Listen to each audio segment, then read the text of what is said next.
Easy ആയിട്ട് ഒരു mushroom കറി തയ്യാറാക്കാം. എല്ലാവർക്കും വീഡിയോയിലേക്ക് സ്വാഗതം.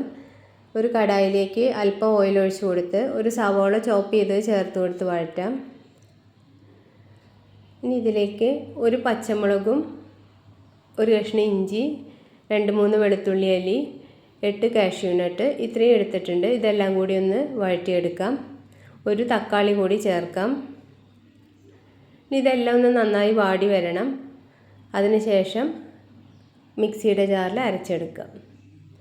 ഈ കടായിൽ തന്നെ കുറച്ചുകൂടെ ഓയിൽ ഒഴിച്ചു കൊടുത്ത് നമ്മൾ നേരത്തെ അരച്ചെടുത്ത കൂട്ട് ഇതിലേക്ക് ചേർത്ത് കൊടുത്ത് വഴറ്റണം. എണ്ണ തെളിയുന്നത് വരെ വഴറ്റണം.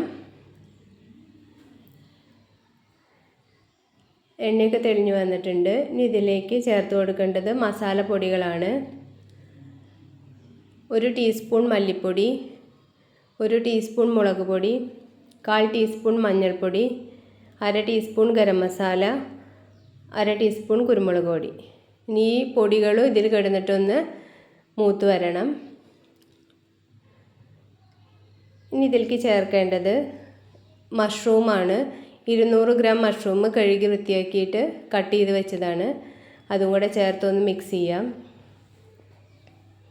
ഇനി ഗ്രേവിക്ക് ആവശ്യമായിട്ടുള്ള വെള്ളം കൂടെ ചേർക്കാം.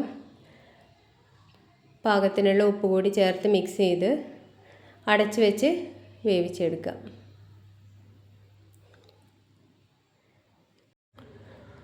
കറി ഇപ്പോൾ കുറുകി എണ്ണയൊക്കെ തെളിഞ്ഞു വന്നിട്ടുണ്ട്. ഇനി ഇതിലേക്ക് ചോപ്പ് ചെയ്ത മല്ലിയില കൂടി ചേർക്കാം. മല്ലിയില കൂടി ഇളക്കി യോജിപ്പിച്ചതിന് ശേഷം ഗ്യാസ് ഓഫാക്കാം. ഗ്യാസ് ഓഫാക്കി കുറച്ച് നേരം വയ്ക്കുമ്പോൾ തന്നെ വീണ്ടും കറിയിലെ എണ്ണയൊക്കെ തെളിഞ്ഞു വരും. നിങ്ങൾക്ക് ഈ കറി ഇഷ്ടപ്പെട്ടു വിചാരിക്കുന്നു. Thanks for watching.